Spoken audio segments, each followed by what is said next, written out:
No furnace, no wires, no modern walls to keep the cold out. In the wilderness, winter didn't negotiate. You either found heat or you died. Temperatures could plummet to -30 in hours. Wind tore through log cabins like they were stitched from rags. One spark too few, one misstep with the fire, one night caught off guard, and a whole family might not make it to morning. They needed fires that wouldn't fade before dawn. They needed walls that trapped warmth with bark, mud, and fur. They needed old-world tricks to keep their children breathing when the cold turned predatory. The ones who lived, they knew the code. How to turn a frozen hut into a haven. But what exactly kept those frontier homes from becoming tombs? What heat sources lasted through blackened nights with no stoves or oil? What made their primitive insulation rival anything we've got today? And when everything failed, what final measures bought them one more sunrise? Today, we uncover the cold weather survival playbook that kept frontier families alive during the most brutal winters in American memory. I'm Sam, and this is Wild America. The winter of 1880 to 81 was legendary. Merciless cold swept the plains. In Montana and the Dakotas, -50 wasn't a shock. It was routine. Families who thought they knew hardship met a different beast that year. Survival didn't hinge on toughness. It hinged on knowledge, on instinct, and on the decisions made just before the light vanished. These weren't just habits. They were battle-tested systems for staying alive. The heat plan. A deep orange firelight flickers against the frost-bitten glass as Thomas Morrison places another seasoned log in the stone hearth. The wind outside screams at -25. But in here, Sarah keeps their children sleeping under quilts, their beds warmed by stones roasted in coals. That fire's been alive for 6 hours already. It'll burn for 6 more. This wasn't luck. It was precision. Survival in the frozen frontier came down to one thing: how well you mastered the science of heat. Not just any flame would suffice. These families needed a fire that burned slow and steady through the dead of night, distributing warmth evenly and staying safe within tight, flammable quarters. A weak heating system could doom an entire household. A strong one meant waking up alive. Fireplace construction was a survival art. Settlers built grand stone or brick hearths with deep, wide fireboxes designed to hold massive logs, some nearly 4 feet long. These weren't thrown together. They were shaped with angled sides to bounce heat inward, not just send it up the flue. Even the rear wall of the firebox often tilted forward slightly, pushing more warmth toward the room. Chimneys weren't just smoke vents. They came equipped with adjustable dampers to trap heat and regulate air draw. The whole system worked like a thermal engine. Every brick, every stone had a job: to soak in the fire's power and bleed it back slowly through the bitter hours.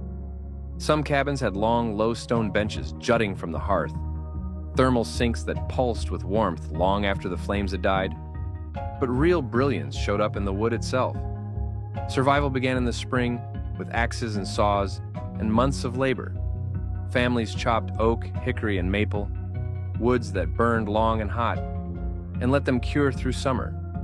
Logs were split with intention. Thick for night, medium for steady heat, and thin kindling for morning flare-ups. Wet wood was a death sentence. It smoked, sputtered, and gave no heat. So they learned to test each piece by sound, weight, and the cracks in its surface, tuning their stacks like instruments. Then came the fire stacking ritual.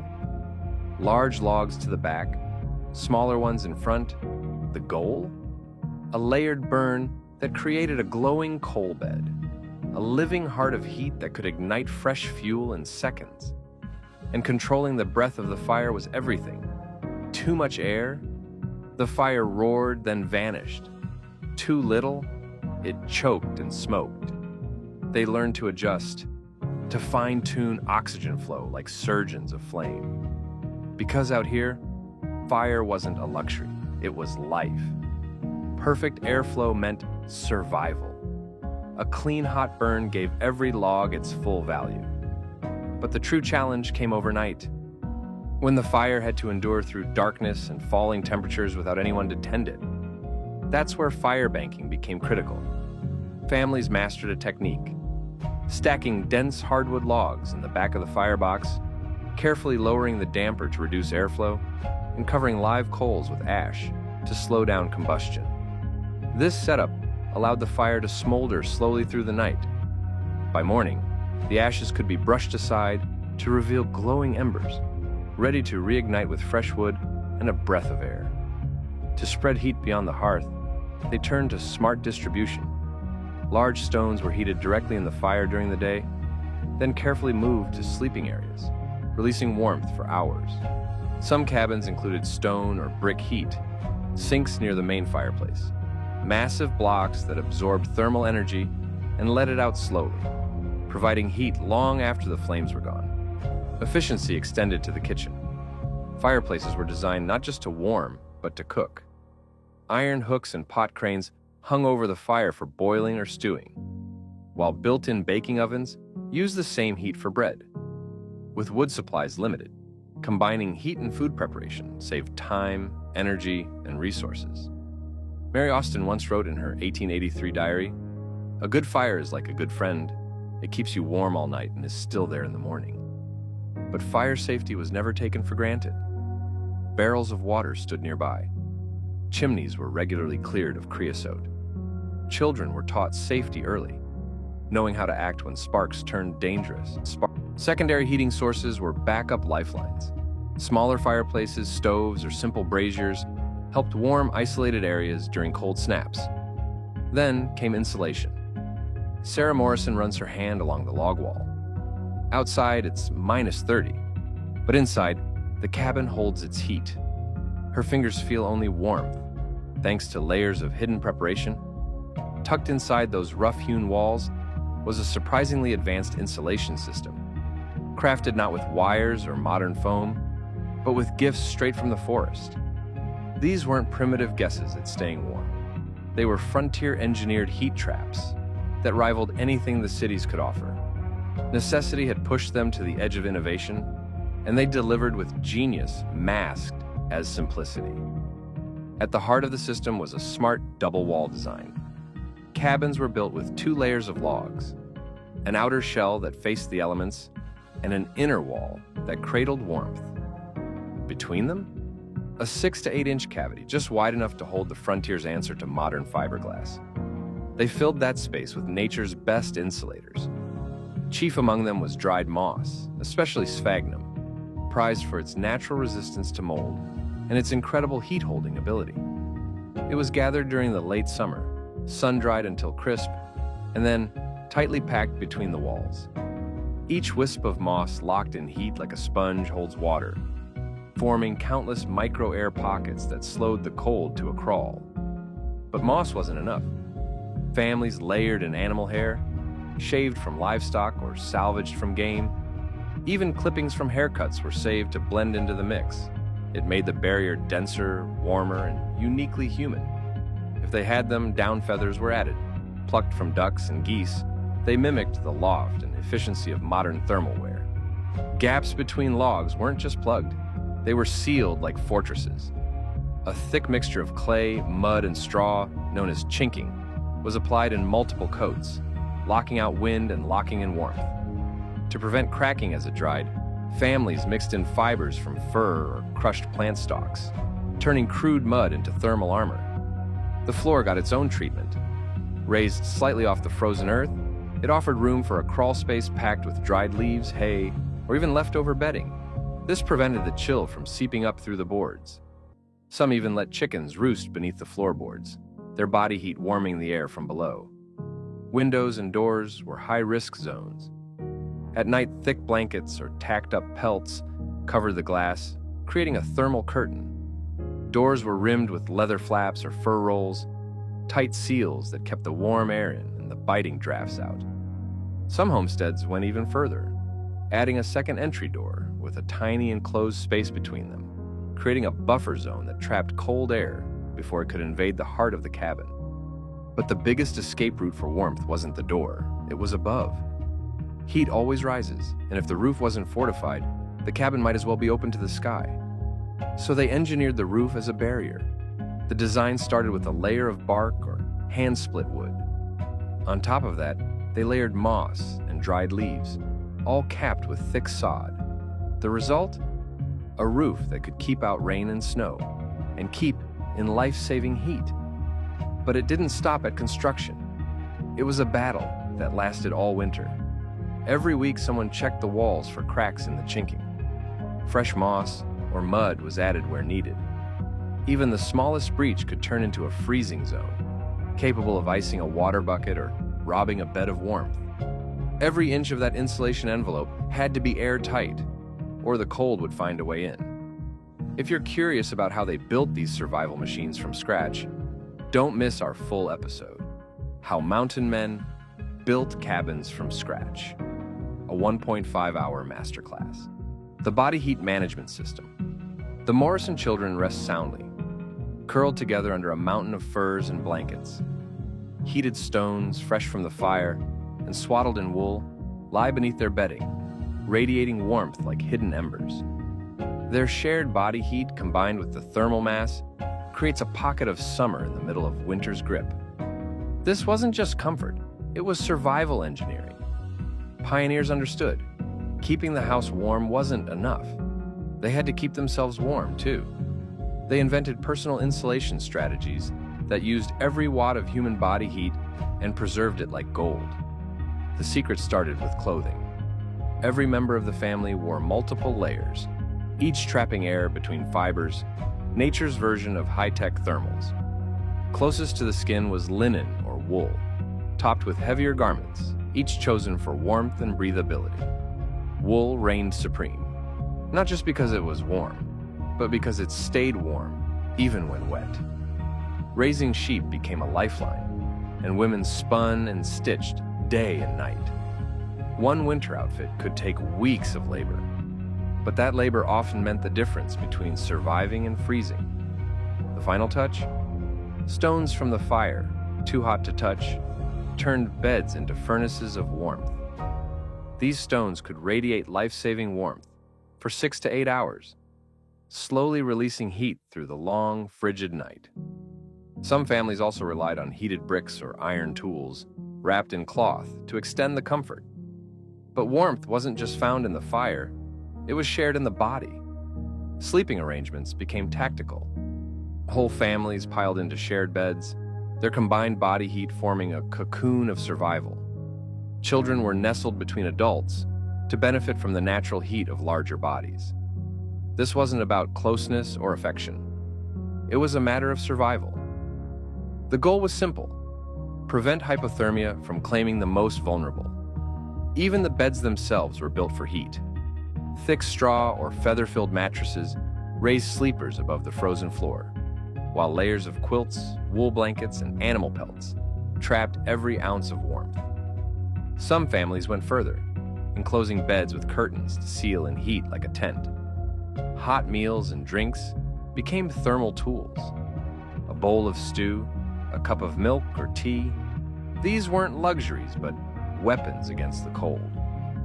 The act of digestion raised core temperature, and warm liquids ignited a heat bloom that lingered in the body for hours. But even that wasn't always enough. Movement was essential when the cold pressed in. Families invented small space exercises, deep knee bends, arm swings, toe wiggles, to stir blood and spark internal heat. Children were taught to flex fingers and toes rhythmically. Adults did silent calisthenics while the family slept. And when all else failed, they turned to their breath. Warm breath exhaled into cupped hands, or beneath fur blankets, created pockets of heat, perfect for warding off frostbite on fingers, noses, and toes. But the most critical knowledge was knowing what to do when everything failed. Emergency warming techniques weren't guesses, they were protocols. The first signs of hypothermia, a blank stare, pale lips, or shivering so violent it stopped, triggered a well-rehearsed plan. Strip the layers, apply skin-to-skin contact, bring out the water barrel for warming, but never reheat too fast. Gradual warming saved lives. Panic killed them. As the fire fades to a cold glow, Thomas Morrison bolts upright to the sound of his youngest daughter's chattering teeth. His breath fogs in the moonlit cabin. Outside, -40. Inside, death is already creeping in. He has less than half an hour. The fire must return. And this is why frontier families practiced fire restarts like soldiers rehearsing battle drills. No rescue, no second chance. Just the knowledge and the will to act. Dry tinder, kindling, and ignition tools were always within arm's reach, ready to bring flame to life in seconds. In sub-zero conditions, starting a fire wasn't a task. It was a race against death. And when the air was so cold it killed sparks, only special materials stood a chance. Frontier families prepped for this moment all year. Birch bark was harvested for its flammable oils. Pine pitch, scraped from trees, burned even when damp. Dry moss was sun-dried and sealed in waterproof pouches near the hearth. The real secret, though, was char cloth. Fabric scorched to its ignition point and snuffed out, turning it into a spark magnet. One flick of flint, and it glowed like embers. Warming a freezing body took more than blankets. It took bold action. If someone slipped into hypothermia, protocol was immediate. Strip them of soaked clothes and press them against the warmest adult in the family, usually a strong-built male whose body heat was reliable. Then, wrap them both in every dry layer available, blankets, hides, quilts, until the body could reignite from within. When firewood ran low, survival demanded sacrifice. Chairs, shelves, floorboards, even clothes and family heirlooms were burned. Every item had one final purpose: to keep a heart beating. Sentimentality didn't matter, only survival did. In total collapse, families became human furnaces. The emergency formation was instinctual. Adults encircled the young and elderly, creating a living thermal wall. Layered in furs, locked in stillness, they could generate enough heat to survive the coldest hours, even without fire. It wasn't comfortable, but it worked. Food became fuel in the most literal sense. Families reached for calorie-dense survival staples: lard, honey, and sometimes alcohol, consumed not for taste, but for thermogenesis. A spoonful of fat could stoke the inner fire, but it had to be rationed carefully, enough to heat without overwhelming empty stomachs. Plumes of smoke sent in precise puffs, mirrors flashing sunlight in rhythmic pulses, or rhythmic banging of pots, each method designed to signal distress across miles of snow-covered wilderness. In these communities, any such signal summoned immediate action. Neighbors became first responders. Survival was timed. At -40, a cabin without heat could freeze solid in under 3 hours. Outside, an exposed adult had maybe 1 hour. This ticking clock was etched into every decision. Emergency gear wasn't stored, it was staged. Fire-starting tools were inspected each morning, fuel rotated monthly, and even the backup heat sources were lit now and then, just to prove they still worked. Because failure wasn't allowed, not once. Out here, you only get one shot at getting it right, wrote Daniel Boone in his 1784 survival notes. And it wasn't just the body that had to be ready, it was the mind. Panic was the real killer. Families drilled responses like soldiers preparing for battle. Kids knew where to run, what to grab, and how to act. That discipline saved lives. These methods weren't just clever, they were vital. And when modern systems fail in our world, these old truths still apply. Because in the wild, the prepared don't just survive, they endure. This is Wild America.